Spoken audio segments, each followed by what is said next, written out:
Inside Blitz Week 3. We waste no time in passing it over to Ted from Sports USA. What's going on this week, Ted? Well, we got another good doubleheader. Vegas is at Tennessee, and then we got the Rams at Arizona. A little disappointed that Vegas and the Titans are both 0-2 to start the year, but one of the reasons we able to get their rookie wide receiver, Treylon Burks, on with me earlier in the week was just to talk about some of that slow start, and we got that right now, the audio. Let's play it up. Thanks for coming on, man. Appreciate it. Love your game. Thank you. I didn't see you practice yesterday. Are you doing okay with that ankle? Yeah, I'm doing good. I'm perfectly fine. That's important. So what's the real mood in the room right now after a tough 0-2 start to this season? Everybody don't like to lose, but we're just gonna come back and attack today and let the past be the past and move on and just get better. Are the guys looking positive though? Like it's just a new week and you take 1 week at a time anyway? Yes, it's positive vibes all over the locker room. We're going out each day. We've had 2 great days of practice, and we're just going out there and attacking and doing everything that the coaches are asking us to do. So how do you like the way they're getting you involved, Treylon? You finished with 4 catches on 6 targets, a team best 47 yards, and a couple of key plays on Monday night. I would just say just taking advantage of all opportunities that I get, and just being in the right spots at the right times, and then always just making plays when my name is called. And that's just what I strive on, and that's just what I want to do. Well, I'm going to call your name. We're with Titans wide receiver Treylon Burks. How challenging was your offseason getting into tip-top shape to play at this level coming out of Arkansas? Everybody has up and downs. It's just how you come back and attack it. And, I just sit back and laugh, at all the people that, had said things and everything, because I know who I am. My teammates know who I am because I've showed them. And, I'm just going to keep being me, and, that's all that matters. So what is you? Tell us a little bit about you that we need to know that we don't. I would just say, I'm a country kid from Warren, Arkansas. I hunt and fish, and then I play football, and I go out there and play my ass off for my teammates and for the city of Nashville. Good for you. And you fish your ass off, too, when you need to, right? Oh, yeah. Couple more things, Treylon. What's Mike Vrabel been like to play for, and how do you take your new head coach when he said about you this week, I think he's trying to play faster, he's playing bigger, but he's got to play through contact more. What does that mean to you? I would just say it means that, I just have to be a lot more physical through contact, that's what I'm going to do. That's what I'm working on. And I would just say playing for Coach Vrabel is honestly like playing for no other coach. He's different. He pushes you. He wants the best out of you, and that's what you want. That's what you want from a coach to get down to the the core of a player and pull the best out of him. And that's what he does. And I can't be more happy to be here and his opportunity for bringing me here. All right, well that's it there, guys. One of the Treylon, thanks for coming on, man. Appreciate it. Love your game. One of the losses that is really going to affect this team, I think, is Taylor Lewan on the O-line. They lost him a couple of years ago. He's out again. He's one of the leaders on the team. Treylon mentioned to me that he has become sort of a mentor and like a father figure to him and the younger guys on the offense. So he's gone probably for the year. They got some major issues. And, when they lost Brown and they traded him away on offense, I think it affected them maybe more than they realized. But right now, Tannehill looks like a below average quarterback, and I don't know how they're going to get out of this. You just can't give the ball to Derrick Henry every time, as they proved the other night. I think he averaged, 2 yards a carry? That's not going to work, Ron. Well, as far as Tennessee is concerned, when I was looking at this game, I think we're giving their head coach, Vrabel, a little bit too much of a pass. The last 2 games in 2021, he made some curious decisions. In the first game in the New York Giants, when they played the New York Giants, there was an analytical mistake that he made in terms of punting. I was one of those guys who was saying, wow, he really knows the rules. He knows how to milk the clock. He does a lot of different things. But it's bothersome to me, the down and distance that I've seen in 3 of the last 4 games. As far as Burks is concerned, he's already their number 1 receiver. they lost Brown. They traded him. That was a salary cap move. So they have Burks in his place. He's going to grow on the job, but he's already tied for the lead in terms of receptions from the wide receivers. Vegas. Go ahead. It's not uncommon knowledge. I keep on saying it. Even though Tennessee was the number 1 seed last year, they never entered the top 10 of my metrics in any time during last season. So I always felt that there was a lot of stuff that the eyes don't necessarily see, that they were not doing well already. And they came into this season lesser of a team than they were last year. So I never had high expectations. I saw one ranking site having Tennessee rated 8th for the season. And I just, everybody that sees that just burst out laughing. I mean, it's just impossible. People are finding the reality of the situation out gradually. I heard on a podcast yesterday where somebody actually did predict that this team could finish in the bottom 5. Right now, it's still too early to trust the metrics, but the Titans are at the bottom of everything. They're not doing anything right at this point of importance. So I don't have a lot of confidence in this Titan team. I'm not going to be looking to back them, but I don't think you make your living laying points on the road if you're the Los Angeles Raiders. What are your thoughts? What do you guys think about this at this point? This is a really tough game because both of these teams really need this game. Yeah, there's no doubt. I think there's a desperation, if you want to use that word right now, for both teams. 0-3 is almost insurmountable when you think about it. The extra game, 17 weeks, helps a little bit in that department. But, the expectations for the Titans, I mentioned Taylor Lewan. They lost Roger Saffold from last year. I think their O-line right now is turning out to be below average. And if Derrick Henry doesn't have a great O-line, good luck, guys. So I don't know where they're going to win. And their defense is probably not any better than it was before. I don't know what you guys think about that. But as far as Vegas is concerned, defense, we've mentioned this leading into the season. Their defensive backfield is very average at best. Their pass D is not good, along with Tennessee's as well. So I don't know.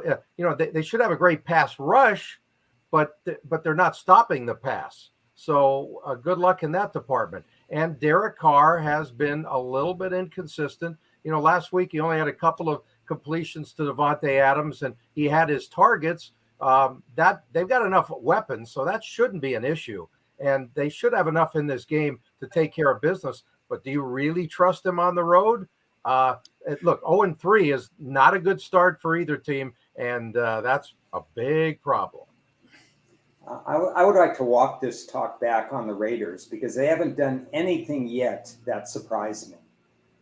Basically, they were expected to lose to the Chargers in a in a terrible situation. We've talked about that so many times. And they handled Arizona until the 59th minute. So Vegas is where they are with one exception. They have only one defensive sack this year, and that's a problem. We expected more with Chandler Jones on the team. But that's my only concern about Vegas. As far as the game and the spread, I agree with Chris in terms of, do you want to lay 2 points on the road with Vegas right now because they don't have that perfect defense? But here's the thing.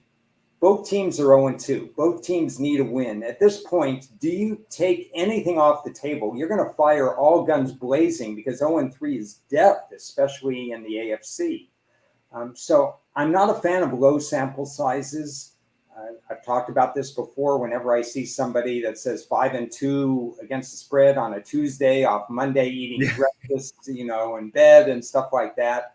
So even a 32 game sample size isn't wrong. But I wonder what you think about this, Chris. We have a 22-10 situation. 0-2 versus 0-2 tends to produce high-scoring games. Is there any reason in general not to think that these teams are going to do anything but go and try to create things and play all out because 0-3 is is just not good. I'm leaning the overs, and I like that 22-10 sample size. I would like to add left tackle Taylor Lewan and pass rusher Bud Dupree have been ruled out against the Raiders. Out for the year, probably. And that's not the only injuries that they're facing either. But, getting back to Ted's comment, I remember the Raiders came into Pittsburgh early in the season last year, and they beat them outright as 6-7 point underdogs. So they actually do have a decent history. I remember them beating Cleveland in Cleveland. They do have a reasonably decent history of coming out east and surprising in situations that you kind of leave them for dead, and then they let you down the other directions. Back to you, Ron. I'm just not a great totals person. How are the Titans supposed to really score if they can, if Henry doesn't break loose? Do they really have the tools to really score a lot of points at this point? What's left on that program? Yeah, that'll be an interesting watch. But again, I think it's a situation.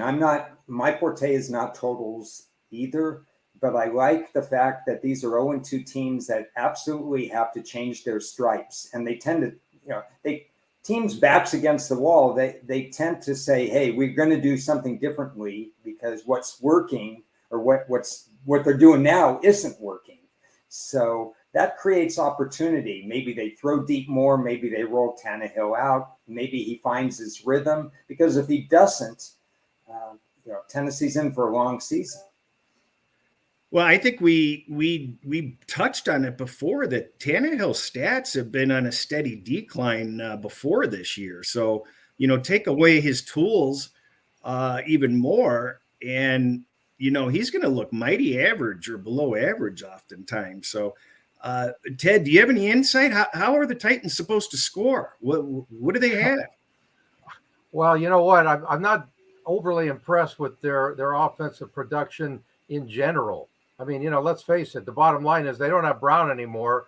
And if you can't hand off to Derrick Henry and say he's going to pound for several yards, you're dead meat. Okay. And again, their O-line is below average now. So where are they going to come from? I have no idea. I don't trust them, but they're going up against the defense that's giving up points, which helps.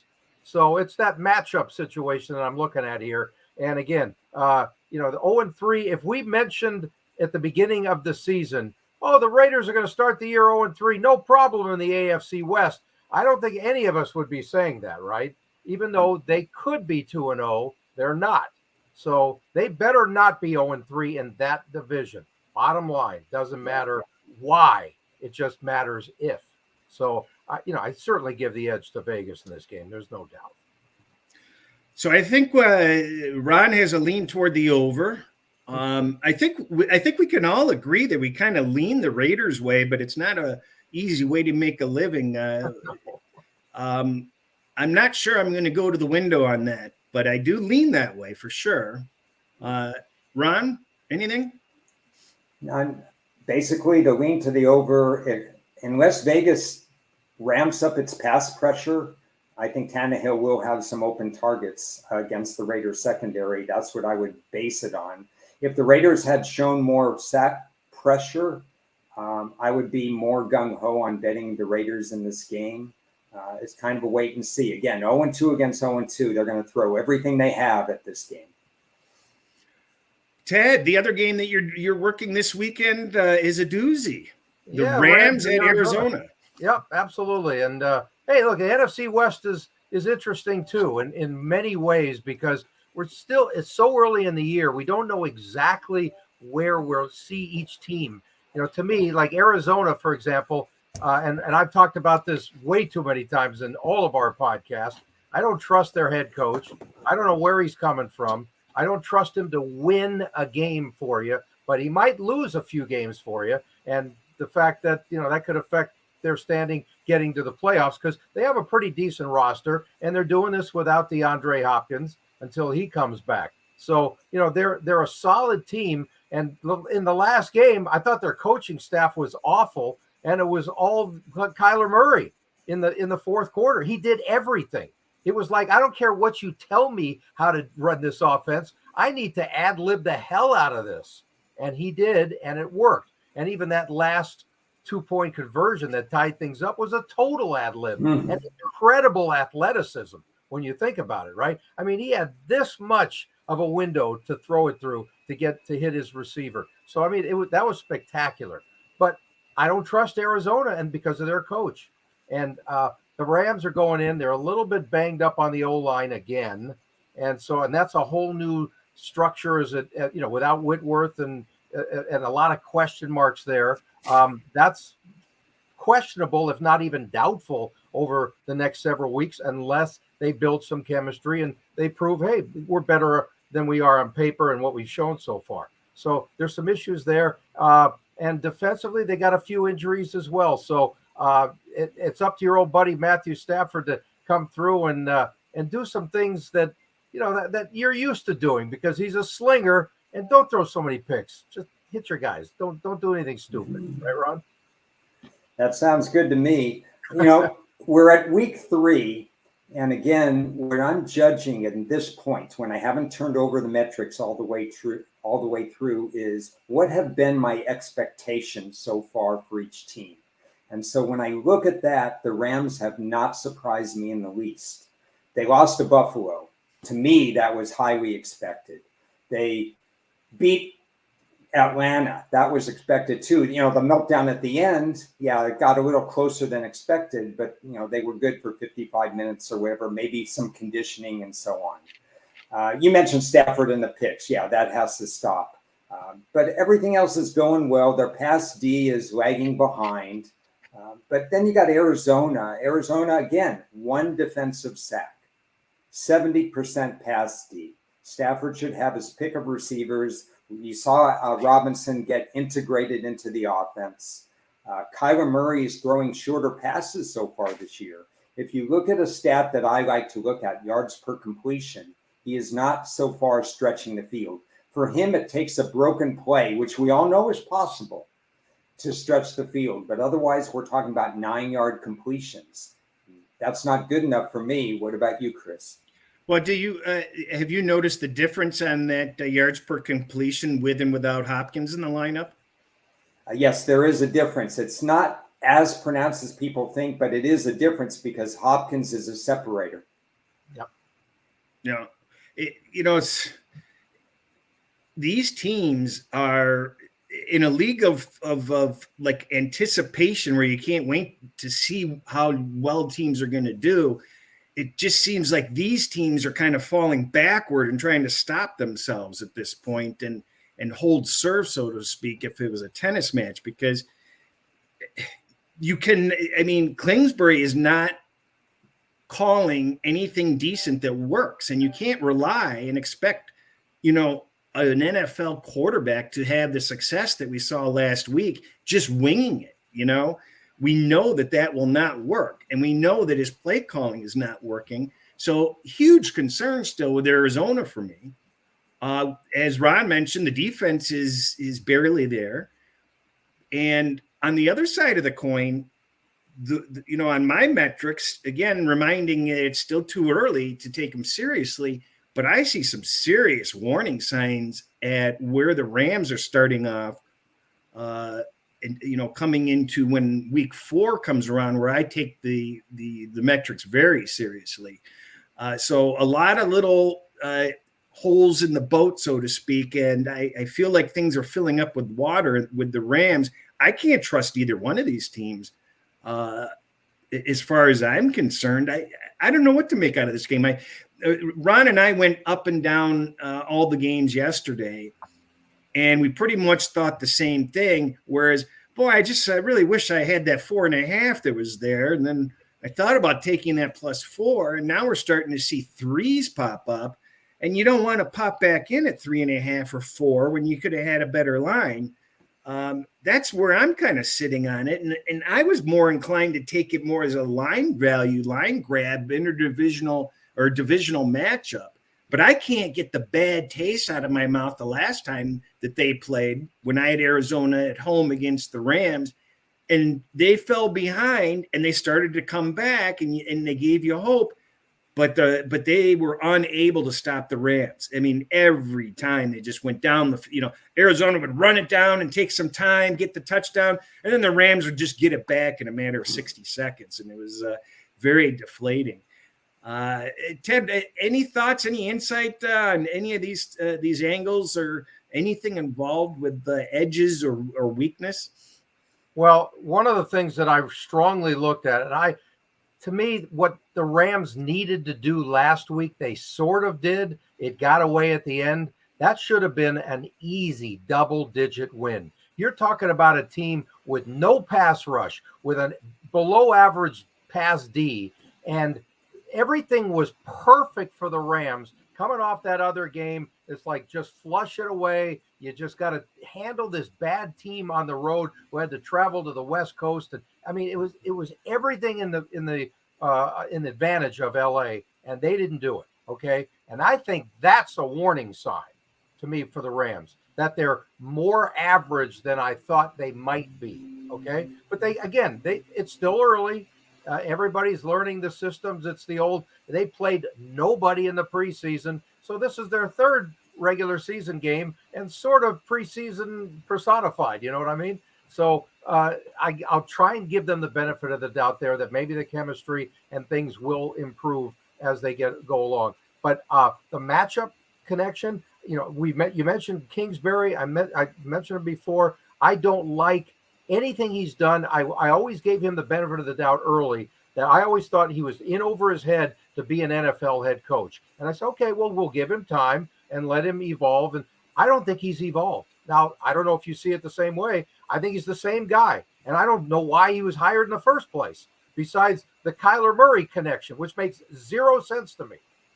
He was supposed to be the OC at USC, right? And then all of a sudden he's gone. So I don't get it, but I wouldn't be surprised if this is his last year if they don't do something better than they're doing now. Ron, you mentioned yesterday you have a possible play coming up if we get a little bit of more of a line move. Why don't you talk about that? Well, basically, like I said, beginning of the year, the Rams are a 9-8 team with the current roster.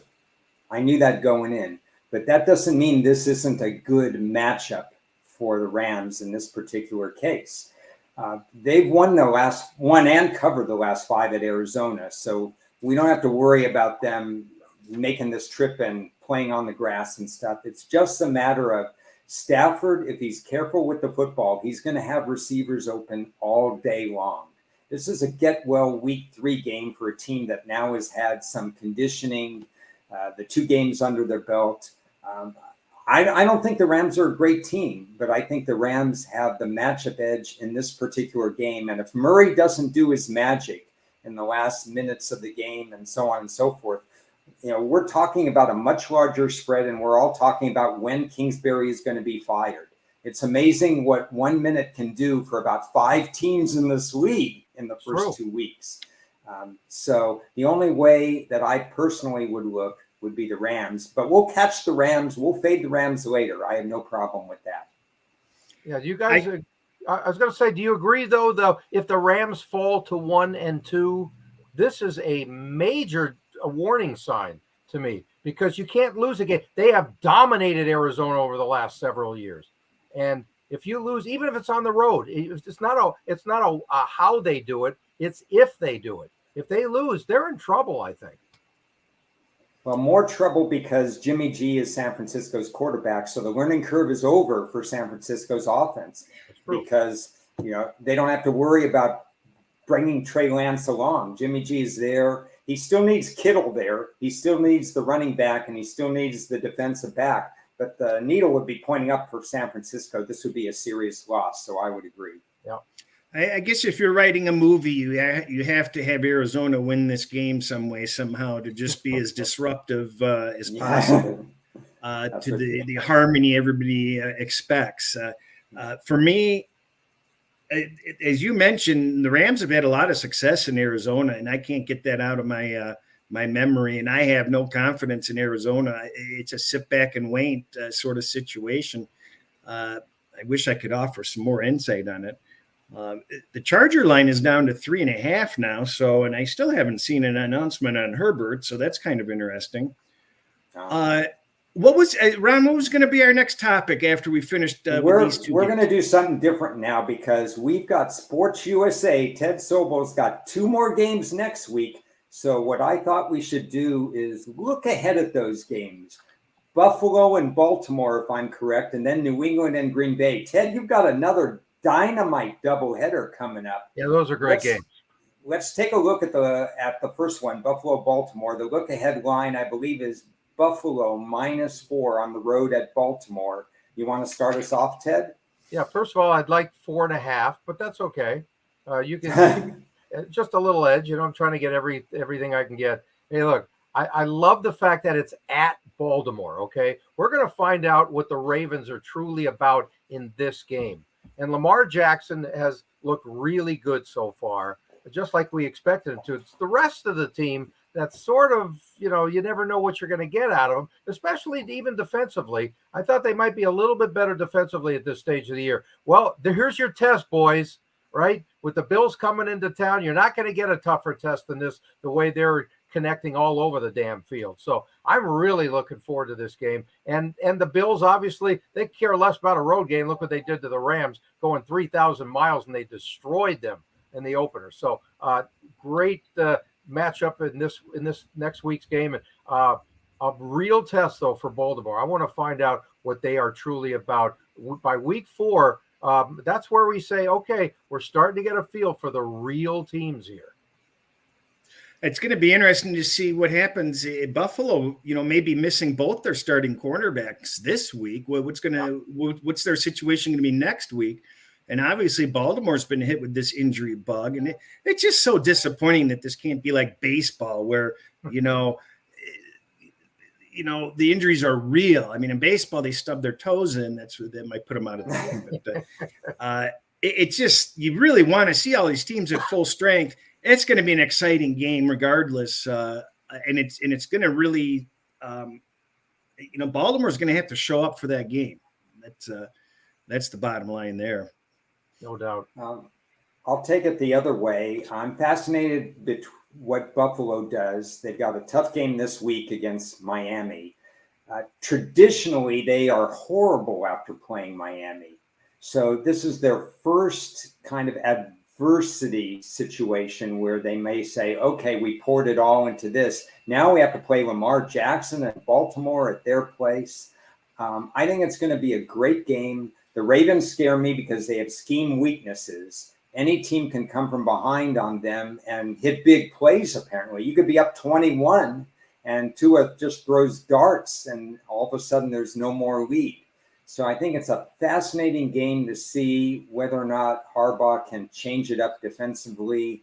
I'm not getting in front of that speeding train again with Buffalo, but if they go through and they're 4-0 after these 4 games that they've played, I'll be very impressed. Great game. No opinion on the look ahead line from me. Any last thoughts, Chris, on the look ahead?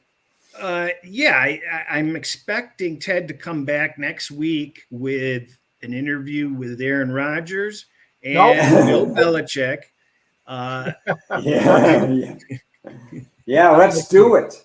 No, remember I want to let all the viewers know that when we have a short pregame show in the second game, when it's a 1:25 Pacific time start, I have a short show, 10 minutes, so I don't do interviews for the late games because of that. So I won't have Aaron Rodgers. Hopefully, I'll get him down the road because we usually do a handful of Green Bay games, but won't be next week. But Baltimore's at New England this week. That's an interesting one. Just looking ahead. Just before that and say, okay, are they going to be 2-1 going into that game and be impressive, or are they going to fall on their faces? And I was like, okay, now we need to win, and we got Buffalo coming in, so that'll be fascinating. It will be. So you're saying the Inside Blitz doesn't pay you enough to go out and get those interviews, even though you don't need it in the studio? No, but I'm open. My pocket's ready. I've got a topic for you, Ron. I just remembered because you brought it up. Okay. And I think it's pretty important. How much do you value look ahead lines, and what are your thoughts on those? I don't value them much at all compared to what I've seen other people do. I glance at them. If I think something's really out of line, it's because it's already out of line for me in week 3, or anticipating something to happen in week 3. I'll take a look at them, but I haven't spent as much time on them. But if something really changes, I say, oh, we could have gotten 7, but now it's 3. What do you think about that? If it's based on performance on the field, that's just the way it is. Yeah. I would like to make the following comments, because I'm pretty much in the same boat as you are. And in the past, look ahead lines are not efficient lines. You have to remember that, because they are not available to bet everywhere. The limits are lower, but the limits are getting higher on these look ahead limit lines. So you have to take that into a little consideration. But it's not impossible that people may be trying to move the look ahead lines one direction a week ahead of time, using very little money to them. I mean, if they bet 6 digits and they throw around, a small amount, 1,000 here, 2,000 there, to move some look ahead lines, they can do that. And that'll start the process off at a different, inefficient mark the following week, potentially. So for me, I don't care about the look ahead lines. I actually think that they interfere, if anything. And when people refer to the look ahead line and this is what it was, if it's for any other reason other than saying, well, you could have had this for a very small, bet, that's one thing. But if you think it means something to your handicap, I strongly disagree, because it was an inefficient line, and the very most important data is not in that equation, and that is what happened last week after those lines are available. Yeah, I kind of agree with everything you said there. The only reason I would look at it, and I bet maybe 1 or 2 look ahead lines a year, maybe I'll look at it more this time, is if I have a preconceived notion as to how week 3 is going to play out, and then I look next week as a flat spot or something that I've been looking forward to. Remember, I already have my team sheets and I already have expectations for week 4, week 8, week 12, and so on. If I'm looking at something and something stands out, but that's the only reason that I would even act. The last thing I'd like to say, when they first became available, I was like a kid in the candy store. I'm like, oh yeah, I'm going to kick these lines' butts. Yeah, I'm going to go week after week. And, my model is great. And it's true. My model was like in full gear and I was winning very strongly and everything was going my way. But those look aheads are dangerous, because you've got injuries, you've got weather, you've got, COVID, you've got all kinds of stuff that can really adjust those advanced look ahead lines, more than next week. Wouldn't you guys agree? Yeah. For me, let's a shameless plug. When you, Chris and I, when we did the show on Tuesday, we did a different kind of look ahead. We did the season wins based on our expectations the first 2 weeks versus what we actually saw. To me, that's more important. To take it in a global setting as opposed to whatever. Because any one week we know anything can happen. But if you're seeing something develop, some sort of situation or trends or injuries or whatever, and you think you have some value that maybe Las Vegas or offshore, they didn't move the season win line as much as one would think. That was a time to act. And we did make some recommendations on that show on Tuesday too. And every once in a while, we may revisit that, but that's more interesting to me, is what the global look is, divisional-wise and season win-wise. Yeah, I have Ted, any final thoughts on your end? Yeah, I was thinking about, we didn't mention too much about the New England and Green Bay game next week, but I'm thinking the Packers are at Tampa Bay this week, right? And I'll be interested to see how they bounce back off of that game, whatever happens in it. Because, that should be a total battle for sure. Certainly, everybody's going to look at the Rodgers and Brady stuff. But overall, I want to see how the Packers do on the road, because still can't trust their offense a whole lot with one guy. I throw the ball to the backs 10, 15 times a game and open things up a little bit. And then when Alan Lazard is your number one guy, then good luck. But he's more like a 2B on most really good teams, Yeah. So it's going to be fascinating to see how they do there, and then come home against a New England team that, New England could be 1-2 coming out of that if Baltimore takes a road win. So I don't know what to expect out of New England, because they don't even know. They don't have an offensive coordinator, so they don't know what to expect either. That's going to be an interesting team to watch the first half of this season. Are they going to fall apart? Because if they can hang around the 500 mark, I think that's actually pretty good for the Patriots at the first half of this season, because we don't know what to expect out of them. We don't. Yeah. Any final thoughts, Ron?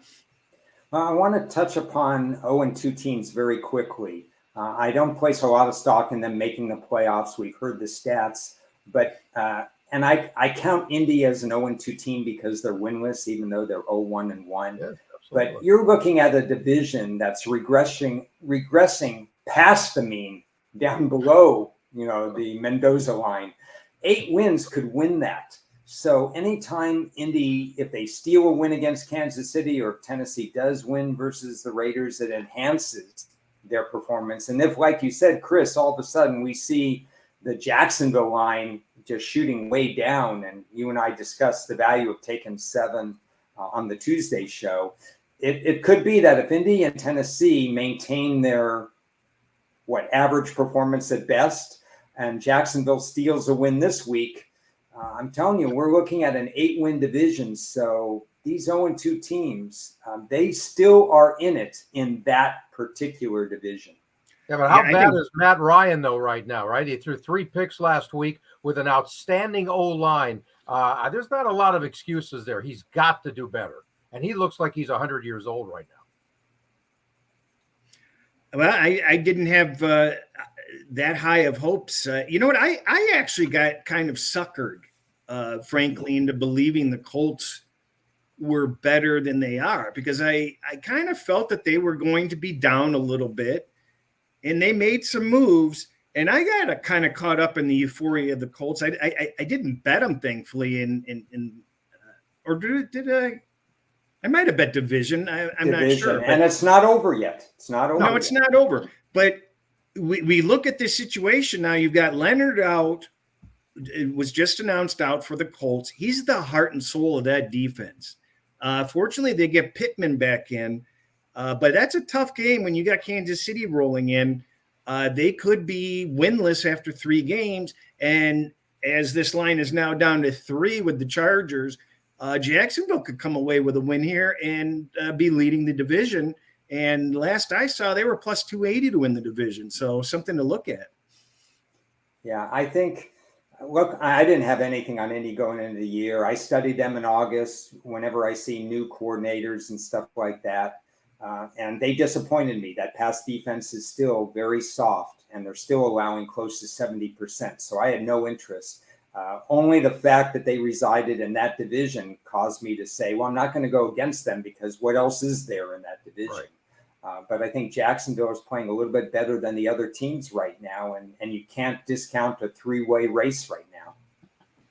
You can't. Hey, Ted, great seeing you again. We're going to see you next Friday, Inside Blitz Week 4, with 2 great games to talk about. On Tuesday, Ron and I have a new idea. We might have something entirely unexpected coming up, but we can't speak of it because it's not arranged yet. So we're working on the Tuesday show, so keep your eyes open for that. That'll be hopefully that'll be another interesting show. We'll come up with something. Appreciate everybody joining, and we'll see you guys again soon. And we're not going to sell you anything.